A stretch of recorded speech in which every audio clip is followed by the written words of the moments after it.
kahit confidential ang tawag sa confidential funds, kailangan busisiin pa rin yung pinagkagastosan. Tama po? Yes po, Your Honor, kasi public funds po.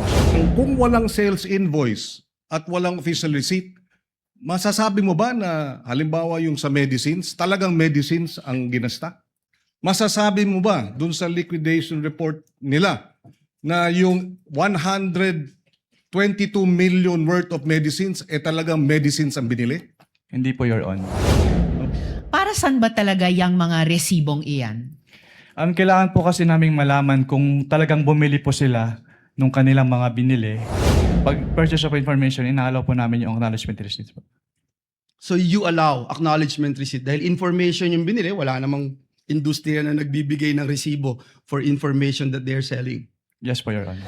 Bakit? Nasaan na po ba yung order ngayon? Ano na po ang status? Itong mga findings nyo, 2023, 2024 pa ito, 2026 na po tayo ngayon. Dahil hindi ka na connected sa ICPAO, so wala ka ng pakialam kung ano na nangyari sa kaso na hinawakan mo. Is this Hindi correct? naman po sa wala akong pakialam, pero yung mga ganyang bagay po kasi ay confidential na hindi naman ina-announce. All persons are commanded to keep silent under pain of penalty while the impeachment court is in session for the trial of Vice President Sara Zimmerman Duterte. The impeachment trial of Vice President Sara Zimmerman Duterte is hereby called to order. The chair now recognizes the duly elected presiding officer to preside over the proceedings of the impeachment court. Sir, correct lang 17. 17. To correct, we have 17 senator judges present. Thank you, Mr. Senate President. If there are no objections, we shall dispense with the reading of the Journal of the Senate sitting as an impeachment court dated August 4, 2026 and shall consider the same as approved. The clerk of court will please call the case before this impeachment court. Case number 004-2026 in the matter of impeachment trial of Vice President Sara Zimmerman Duterte. Appearances?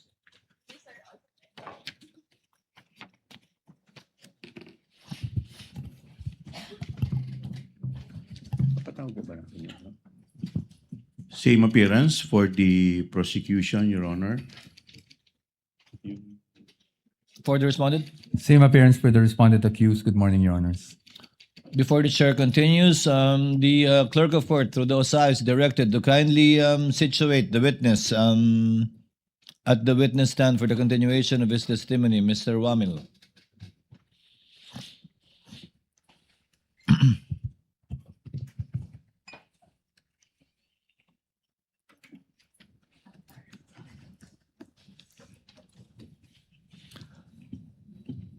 Mr. Wamil, I would like to remind you that you will be continuing with your testimony under the same oath that was administered to you the other day.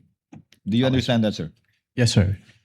Thank you. When we adjourned the examination of the witness by the counsels for the parties were finished, and we will now proceed with the interjections of the senator judges this morning. And yesterday, we already indicated the sequence of the interjections and questions from the senator judges. First to make his interjections would be Senator Raffy Tulfo. Sir, you are recognized. You have 2 minutes and you may proceed when you're ready. Your Honor, may I be recognized first? Yes, what is the pleasure of the Honorable Chua? Your Honor, may we request the counsel for the prosecution, Attorney Kapunan, be recognized, Your Honor. The counsel for the panel of prosecutors, Attorney Lorna Kapunan, the designated handling counsel for this witness, may situate herself also accordingly. Thank you, Your Honor. Same appearance. Good Sir- morning. Good morning, Attorney Lorna. Senator Tulfo, Raffy, you may proceed, sir, when you're ready. You have 2 minutes, sir. Wag muna, Mr. Presiding Officer, point of order lamang muna to. Yes, what is your point of order, Honorable Tulfo? Kasi kahapon, nabanggit na si Attorney Pua, magaling na abogado siya, ay pumunta sa COA, tama, para makipag-usap tungkol dun sa sinasabing audit query. Now, hindi mo pa conflict of interest yun para siya ay mag-represent dito ngayon? sa ano natin, pinag-uusapang confidential funds when in fact, siya mismo pumunta doon sa COA office para makipag-usap sa kanila. What do you think, Mr. Presiding Officer? The respondent in this case, Senator Judge Tulfo, is the Honorable Vice President Sara Zimmerman Duterte. Attorney Poa, although he served under the office of the Vice President, I believe, and even under DepEd, is not a named respondent to this case, and in fact is one of the lawyers, as you can see, of the respondent. There is no, I believe there is no conflict with respect to that, given that he is not the one in trial in this case. Okay, I rest my case, Mr. Presiding Officer.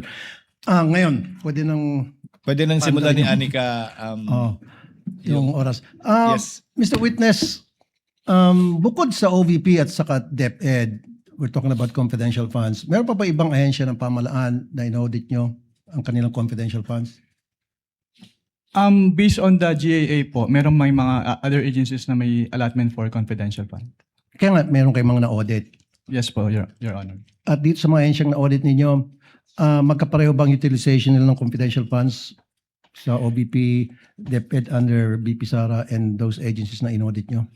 Yung utilization naman po ng confidential fund ay separate and distinct for every agency since yung kanilang utilization ay based on their mandate or operations. Okay. Sila ba'y gumamit ng mga aliases, gumamit ng mga pangalan chichirya, etc.? Yan Para po sa ay kanilang mga informants? yan po ay hindi ko na ang alam ko po hindi ko po ma-determine based on the documents submitted since hindi naman po naka-indicate dun sa kanilang submission na yung mga pangalan na nandun ay aliases or not. Okay. Noong April 2026, nag-issue kayo ng disallowance sa OVP and its officers para at the same time ipinasusoli nyo yung parte ng confidential funds. Can you repeat your question po, Your Honor? I think that was April of 2025. Nag-issue kayo ng pinasusoli nyo ilang parte ng confidential funds ng OVP. I do not have personal knowledge na po about yan since wala na po ako sa ICFAO noong February 12, 2023 po. Okay. Anong reason ba't pinasusoli yung parte ng confidential funds na disallowed? What are the reasons? Wala po akong personal knowledge about dyan since hindi naman po ako yung nag-issue ng disallowance. Since nung na-issue po yung disallowance ay na-transfer na po ako to other agency of the COA. Okay. I think it was April 10, 2026. So wala na po kayo doon. Yes po, Your Honor. Okay. Sinabi kahapon ni Attorney Poa na binanggit niya ata yung COA circular ng 1992 if I'm not mistaken na hindi dapat banggitin yung pangalan ng mga recipient dahil for reasons of security and national security ng tao, ng recipients and national security. Would it compromise sa tingin po ninyo yung security ng informant kung hihingan nyo sila ng resibo patungkol sa mga gamot na natanggap nila mula sa confidential funds? Katulad nga po nung sinabi ko during my testimony, ang hinihingi po namin ay yung proof ng pagbili when it comes to the official receipt and the sales invoice po. Correct. Halimbawa, resibo, bumili ng maintenance or antibiotics, yung ganong klaseng resibo dapat iba ang hinihingi nyo. Yes po, Your Honor. Pero ang sinasabi nila, yun daw ay magdi-jeopardize ng magkakaroon ng problema sa national security. Actually, yung minention po nila na circular which is yung 1999 is already repealed na. Repeal na. Opo. Pero just the same, sa tingin nyo ba yung pagbibili ng chichirya o dili kaya pagbili ng shampoo o suka sa sari-sari store, would that jeopardize the national security kapag yan ay binulgar sa inyo, binigyan ka ng sibo? Hindi po. Thank you. Thank you, Senator Judge Rafi Tulfo. Next to make his interjections would be Senator Bam Aquino. You are recognized, sir. You may proceed when you're ready. You have 2 minutes. Maraming salamat, Mr. Presiding Officer. Attorney, good morning. Good morning po, Senator. So, ang common understanding ho kasi ng confidential funds ay secret, pwedeng gamitin sa kung ano-ano, hindi pwedeng ibulgar sa publiko. Hindi po to totoo, no? Meron po talagang rules and regulations sa paggamit ng confidential funds. Yes po, Your Honor. Were you already part of the ICFAO in 2015? Yes po, Your Honor. So yung pinakitang memo nung 1992 at itong memo na pinag-usapan natin na circa 2015, parang magkaiba siya, no? Yes po, Your Honor. Do you know the reason why the rules changed with regard to the usage of confidential funds?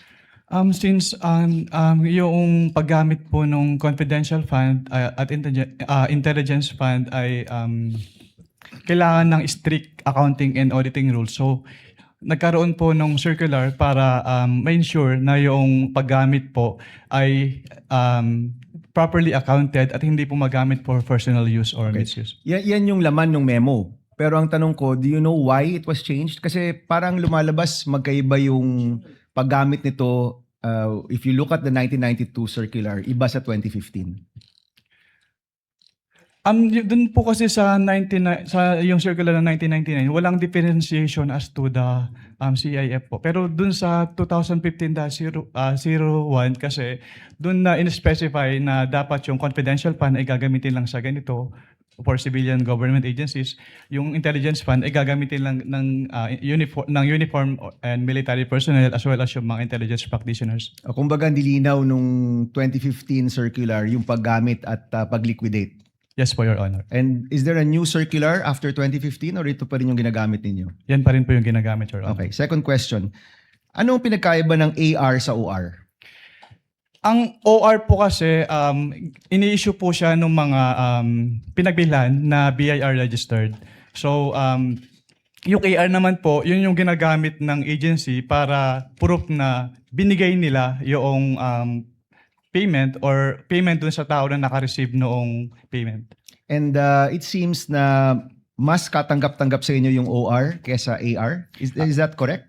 Depende po yan, Your Honor. Kapag purchases po kasi, kailangan po talagang OR yung ibigay sa amin kasi doon po namin tinitignan kung yung kung nag-purchase po talaga sila.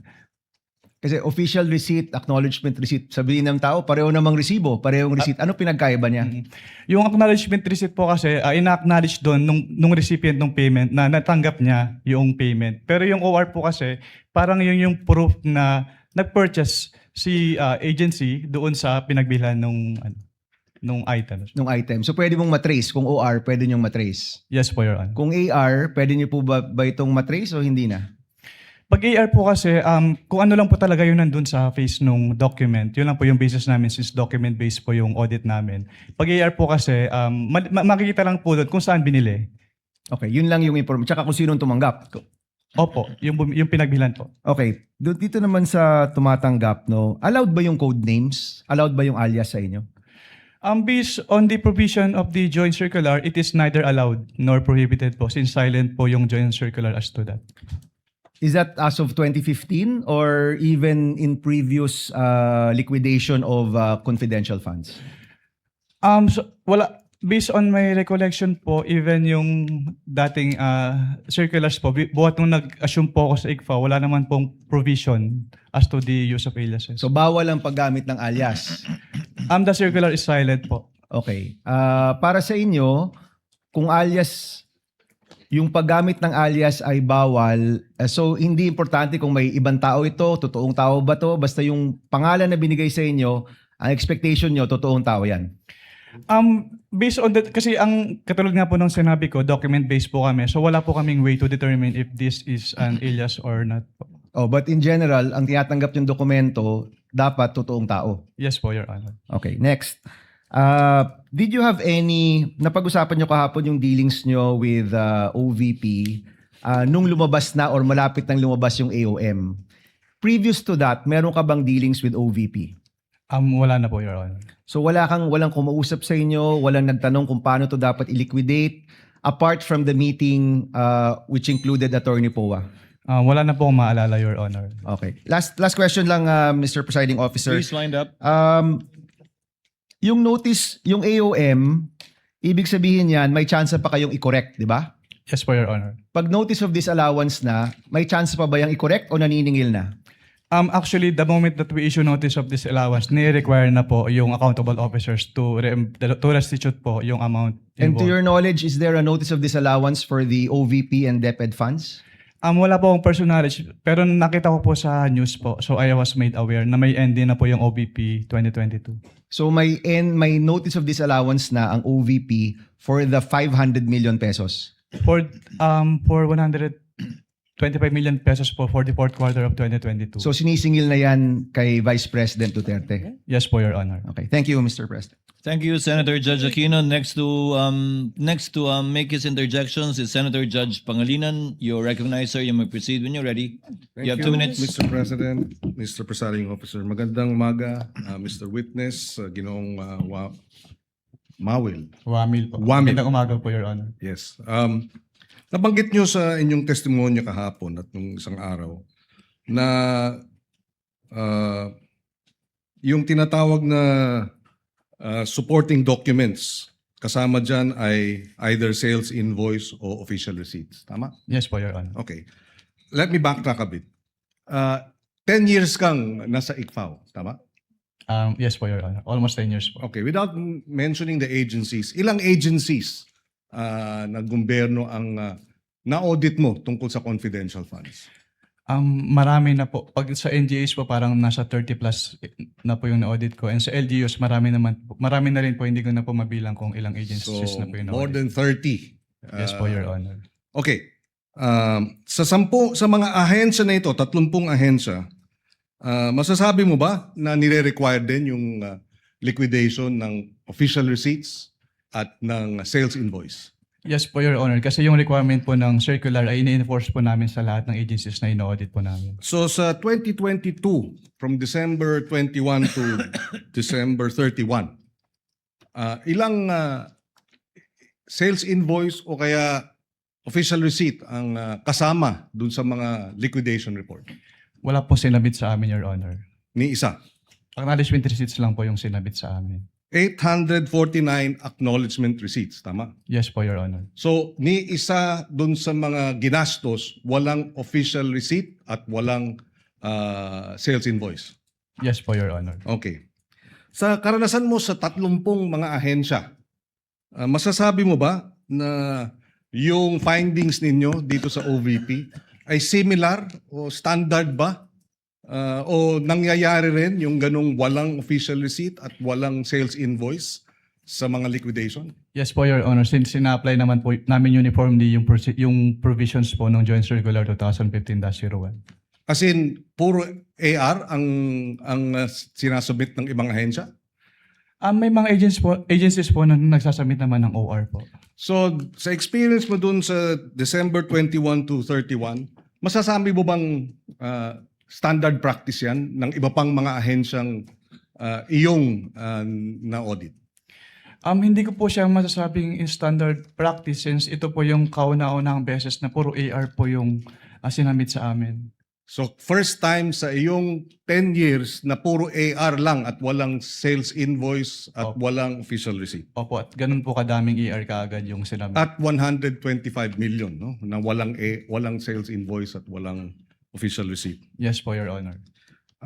Doon naman sa usapin ng kung walang sales invoice at walang official receipt, masasabi mo ba na halimbawa yung sa medicines, talagang medicines ang ginasta?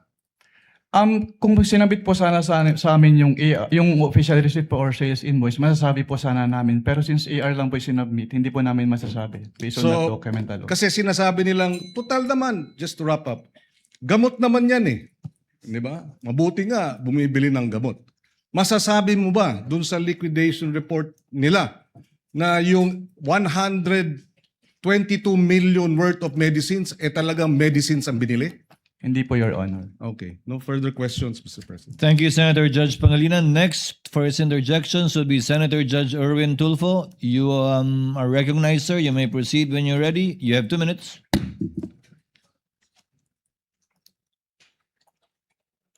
Thank you, Mr. Presiding Officer. Testigo, tama po ba ang pagkarinig ko na sinabi niyo kanina under sa COA DBM Joint Circular Number 2015-01, hindi naman kailangan ilagay ang tunay na mga pangalan ng mga intel agents or informers na tumanggap ng intel o confidential funds sa OVP tulad ni na Mary Grace Piatos, Chippy McDonald, Mickey Mouse at iba pa?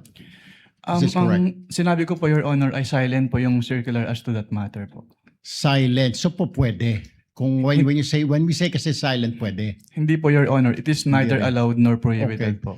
So, if this is not allowed or prohibited, bakit nang i-audit po ninyo ang confidential intelligence fund po ng OVP, hindi ninyo hiningi ang tunay na mga pagkakilanlan ni na Piatos, McDonald, Mickey Mouse at iba pa?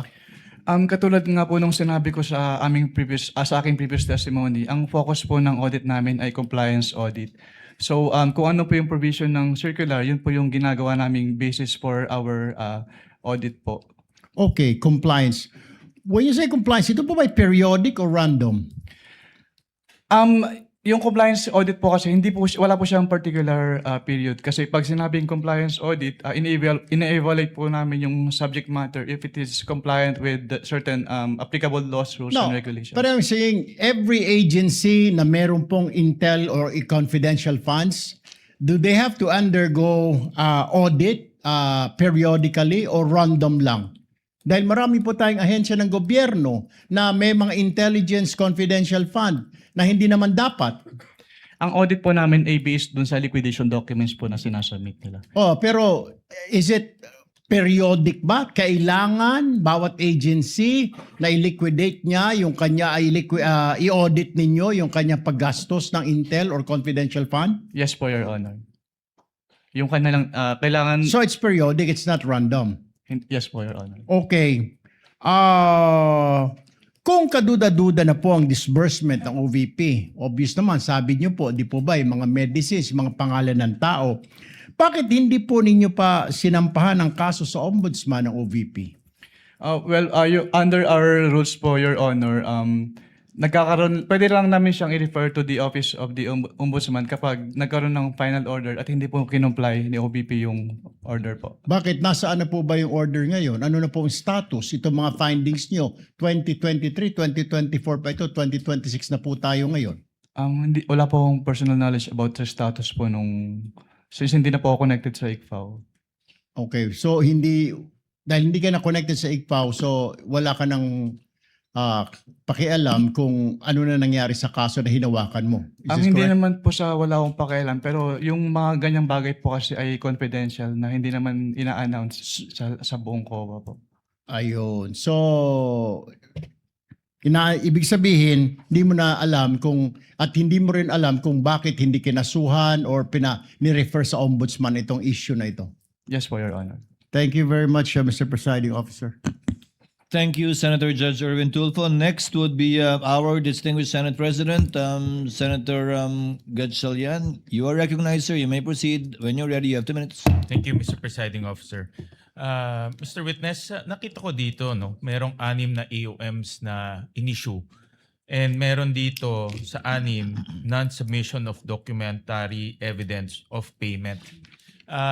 Ito ba ay na-fulfill ba ito after nag-issue kayo ng AOM? Based on sa mga na-issue ko po, since ang na-issue ko lang po na AOMs ay for the fourth quarter of 2022, first to second quarter of 2022 of the OBP, and first to second quarter 2022 of the OBP. Ang naabutan ko po lang po na may response na may kasamang documentary evidence of payments ay yung fourth quarter of 2022 po ng OBP. Fourth quarter of 2022. At yun, diba kasi pag nag-issue kayo ng AOM, ang sagot normally is compliance, diba? Yes po, Your Honor. Yung compliant lang is fourth quarter of 2022 for this particular item in non-submission of DEP, documentary evidence of payment. Yes po, Your Honor. Based on my personal knowledge po. Kasi yan lang po yung naabutan. Ano yung kanilang submit para ma-fulfill itong non-submission of DEP? Nag-submit po sila ng acknowledgement receipts po, Your Ito Honor. yung mga acknowledgement receipt na pinakita ng counsel for the prosecution. Yes po, Your Honor. nung sinabit sa inyo itong mga acknowledgement receipts, may mga pangalan nga nasabi ng ating mga senador. Vinalidate nyo ba kung itong mga pangalan na ito ay totoo o hindi? Hindi po, Your Honor, kasi hindi po yan yung focus po ng audit namin. So sa inyo, sige, go ahead. Since what we do po is compliance audit. So ang naging focus po namin ay yung expenses po na based on the face of the acknowledgement receipts as well as yung date kung kailan binayad as well as yung amount po. Since binavalidate po namin siya based on the requirements of the Joint Circular 2015-01. Binavalidate nyo ba kung yung pangalan ay totoong tao o hindi? Hindi na po kasi hindi po yun yung focus ng audit po namin, Your Honor. Nasabi mo rin kanina sa sagot mo na neither allowed or disallowed. Tama? Neither allowed nor prohibited po. Or prohibited ang paggamit ng alias. Yes po, Your Sa Honor. ibang mga agencies na enforcement agencies, ibang government agencies na gumagamit ng alias, pinapayagan ba o hindi? Hindi naman po namin ma-determine based on the documents alone kung alias or not kasi wala naman po silang ina-attach na document na nagsasabing alias po yung nakalagay doon sa kanilang resibo. Meron bang mga agencies na gumagamit ng alias? Katulad po ng nasabi ko, Your Honor, hindi po namin ma-determine based on the document alone kung alias ba yun or not po. Lalo na sa mga informant agencies yung gumagamit ng intelligence funds, I would assume na may mga cases na gumagamit sila ng aliases dahil nga mga informants. Meron ka bang ganyan na experience na sinabi sa inyo ng agencies na hindi nila ma-reveal yung totoong pangalan? Dahil hindi naman prohibited, di ba? Opo, wala pa naman po akong experience, Your Honor. So lahat ng mga ARs na merong ganitong source of information, totoong pangalan ang sinasabit nila? Hindi, katulad po ng nasabi ko, wala po kaming way to determine since naka-base lang po kami on the face of the document as submitted po. Okay, yung mga sa ibang mga agencies na nagsasubmit ng mga ganitong rewards, no, nagbibigay ng information and rewards. Nakita ko dito merong rewards for medicine, rewards for various supplies. Ano siya, cash or medicine or in kind ang ibinibigay? Based on those documents po, since nakalagay close and open parenthesis medicine, so medicine po yung binigay. And then yung isa po, payment of rewards, close and open parenthesis various goods. So various goods po yung binigay, Your Honor. So ang ibig sabihin, may reward sila, hindi cash ang binigay, medicines at various supplies. Based on the acknowledgement receipts po, yes po, Your Honor. And that is allowed. The joint circular naman po is, wala naman po siyang naka-specify kung paano nila babayaran yung rewards as long as yung requirements po nung circular ay fulfilled po. Alright, thank you. Thank you, Mr. Presiding Officer. Thank you, Mr. Senate President. Next, for its interjections would be Senator Judge Joel Villanueva. You are recognized, sir. You may proceed when you're ready. You have 2 minutes. Thank you, Mr. President. Mr. Witas, are you aware of ESI 100?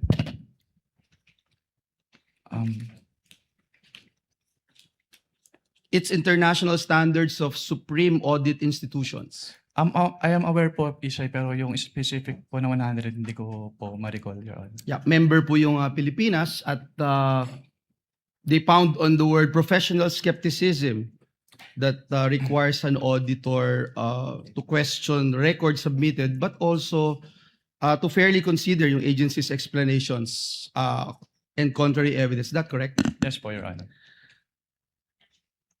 Para lang maintindihan natin, actual nyo po bang sinuri ang mga transaction? Ibig sabihin, isa-isa po ba itong ini-examine lahat? Gumagamit ba kayo ng sampling, piling transaction, yung sinusuri? Gumagamit ba kayo ng materiality threshold sa pagpili at evaluation nito? Hindi po, Your Honor. Lahat po ng documents ay ini-evaluate po namin. So lahat, meaning gusto kong maintindihan, dinutugma nyo po ba yung bawat transaction from original receipts, accomplishment reports at iba pa? Yes po, Your Honor. And how do you, hindi ko maintindihan, when you're purchasing an information, paano kung bibigyan ng official receipt? Your Honor, kapag, ang katulad nga po nung sinabi ko kanina, kailangan ng official receipts kapag binili po mismo from the supplier. So ibig sabihin sa supplier lang, sa tao, hindi kailangan ng resibo? Yes po, Your Honor. Malinaw po yun. Pag sinabi pong resibo, OR po. Pero pag purchase of information, inaalaw po namin yung acknowledgement receipts po. So you allow acknowledgement receipt dahil information yung binili, wala namang industriya na nagbibigay ng resibo for information that they're selling. Yes po, Your Honor. Sa madaling salita po, yung findings po ba ninyo ay batay lamang sa deficiencies in the documents submitted o nakukumpirma nyo rin po na sa pamamagitan po ng inyong independent verification? Ang audit po kasi namin ay document-based. So kung ano po yung nilalaman ng documents vis-a-vis yung provisions ng joint circular, yun po yung nagiging basis for our findings po. So hanggang dun lang sa dokumento na ibinigay, wala na po kayong ibang ginagawa to go out of your way and do your independent findings. Yes po, Your Honor. Ngayon po, Mr. Wamil, Attorney Wamil, para malinaw po sa atin, kayo po ba mismo ang nag-audit nitong bawat transaksyon at naghanda ng initial findings o meron po kayong team? Ako lang po, Your Honor. At kayo lang po ang nagre-review nito bago maging final report? Hindi po. Meron po akong division chief. Siya po yung nag-review, Your Honor. At dun po sa proseso nyon, ano-ano ho yung material findings, recommendations, and conclusions na maaaring idinadagdag o inaalis o binabago ng inyong ino-audit? At bakit po? Actually, yung laman po nung na-issue ng AOM, kinumpare ko po yun sa aking draft at parehas naman po. Sorry. Pakiulit po. Yung in-issue po namin na AOM po kasi, kinumpare ko po yun sa aking draft at parehas naman po yung substance nung AOM. Mr. Wamil, from AOM to notice of discrepancy, suspension, and then notice of disallowance. Yes po, Your Honor. Ano po yung mga nabago dun? Kapag AOM po kasi, parang nire-require po namin, based on the joint circular. Sir, ang question ko po, ano po yung nabago? Ibig sabihin from AOM, nabago po, di ba? Kasi binanggit nyo sa kanila, ito yung hinahanap namin. Yes, Wala po. pa rin po. Nag-issue na ho kayo. Sa pangalawang stage, nag-issue na po kayo ng notice of suspension. Yes po, Your Sa pangatlong stage, nag-issue na kayo ng notice of disallowance. Dun sa stages po na yon, marami po bang nagbago? Para ho kasing sinasabi natin dito, hindi pa rin po sila sumunod sa pangatlong pagkakataon, sa ikatlong stage. Yes po, Your Honor. Actually, ang na-issue ko lang po ay hanggang notice of suspension, pero discuss ko na lang po din yung contents ng notice of suspension. Una po... Sige po, from AOM to notice of suspension. Ay, sige po. Yes. I'm winding up, Mr. President. It's the same question that I'm asking because we don't want to talk about the notice of disallowance from AOM to notice of suspension. Okay po, Your Honor. Since nung nag-issue po kami ng AOM, wala pa silang documentary evidence of payments. So sinabit lang po nila yung documentary evidence of payments sa ICFAO upon receipt na nila nung kanilang AOM. And then dun po sa aming notice of suspension upon evaluation of their responses dun sa aming AOM at kasama na rin po dun yung documentary evidence of payments.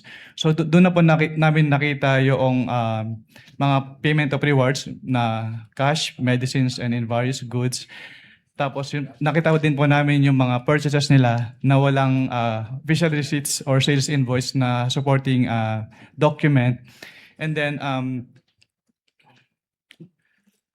yung mga date po ng payment ng kanilang acknowledgement receipts ay naka-date po ng December 2023 at yung iba po ay walang date. And then, Your Honor, may I be allowed po to refer to the NS for the... Thank you, Mr. Presiding Officer. This is very important because it shows that the agency were given chances, 3 stages para mag-submit ng hinihingi po ng ating COA. Kindly wind up, Senator Yes, Judge this is the last Villanueva. question, Mr. Presiding Officer. Thank you.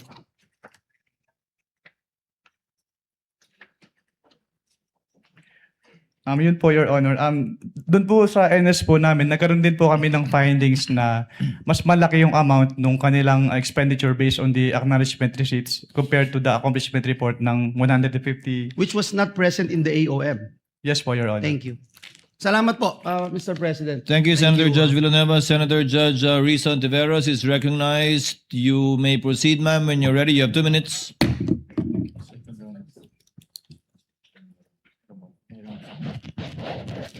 Salamat po, Mr. Presiding Officer. Yeah. Mr. Witness, Para klaro po sa mga nanonood, kapag pinag-uusapan po yung confidential and intelligence funds, chinecheck pa rin po ng COA kung paano ginastos yung pera. Tama po ba? Yes po, Your Honor. Okay, so ibig sabihin, kahit confidential ang tawag sa confidential funds, kailangan busisiin pa rin yung pinagkagastosan. Tama po? Yes po, Your Honor, kasi public funds po siya. Kasi public funds. Okay. Ngayon, yung mga resibo na hinihingi nyo sa COA, again, para sa mga nanonood, para saan ba talaga yung mga resibong iyan? Kailangan po kasi naming malaman kung talagang bumili po sila nung kanilang mga binili, Your Honor. Okay. Kailangan malaman nyo kung talagang binili Yes po. yung sinabing ibinili. Opo. At doon lang po namin makikita yun sa official receipt or sales invoice po. Okay, OR o kaya sales invoice. At hindi lamang sa mga AR. Yes po, Your Honor. Okay, unless nga para dun sa pagbili o pagpabayad ng information. Yes po, Your Honor. So, importante talaga na makapagsumite ng mga dokumento at resibo ng mga di umanong pinagkagastosan. Yes po, Your Honor. Okay. Sa kaso po ba ng OVP at ng DepEd, nakapagbigay po ba sila ng mga kompletong dokumento at resibo na hinihingi ng COA? Ang tanging period lang po na, sa pagkakalam ko na mayroong documentary evidence of payments based on may stay sa ICFAO o yung fourth quarter of 2022. At based po dun sa kanilang documentary evidence of payments for that period, wala po silang sinamit na official receipt or sales invoice. Tanging mga acknowledgement receipts lang po. Okay. So yung mga supporting documents na required, hindi ko po pwedeng tanungin kung kaagad nilang naibigay dahil hindi po naibigay yung ibang supporting documents. Yes po, Your Honor. Ni isa po within any time period after na dapat nilang sumitihin yan. Yes po, Your Honor. Okay. So, hindi ko rin kailangan tanungin kung kumpleto ba ang ibinigay dahil hindi ba kumpleto ang ibinigay nilang mga dokumento at resibo? Pwedeng pa ulit po ng tanong. Kumpleto ba o hindi kumpleto yung ibinigay nilang mga dokumento at resibo? Hindi po kompleto, Your Honor. Hindi kumpleto. Now, according to the joint circular, kailangan ng evidence of success for rewards payouts. So, itong tinatawag na evidence of success for rewards payments, naibigay po ba ito ng OVP? Hindi po, Your Honor. Naibigay po ba ito ng DepEd? Katulad nga po ng sinabi ko, yung sa OBP lang po yung may DEPs na naabutan ko. Alright. Pero hindi po naibigay ng OVP yung evidence of success for reward payments. Opo.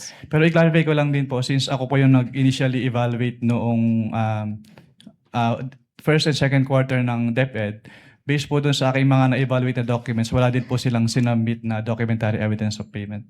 Documentary evidence na of success of the surveillance activities or information gathering activities po. Okay. At sa simpleng salita, bakit importante itong evidence of success sa rewards payments?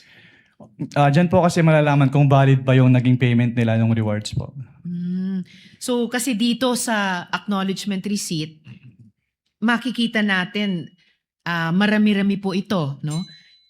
Nakalagay na kapag claim sila ng reward. So huling tanong ko sa inyo, Mr. Witness, sa round na ito, ibig sabihin sa itong evidence of success for rewards payments, patunay na meron tayong napala. Merong napala ang gobyerno sa mga operasyong iyan. Yes po, Your Honor. Kaya po namin ni-require na i-submit po yun. Alright. Salamat, Mr. Witness. Salamat po, Mr. Presiding Thank you, Officer. Senator Judge Ontiveros. Before recognizing the Honorable Padilla, Chair, yes, Senator Lacson, after Senator Soto, I believe.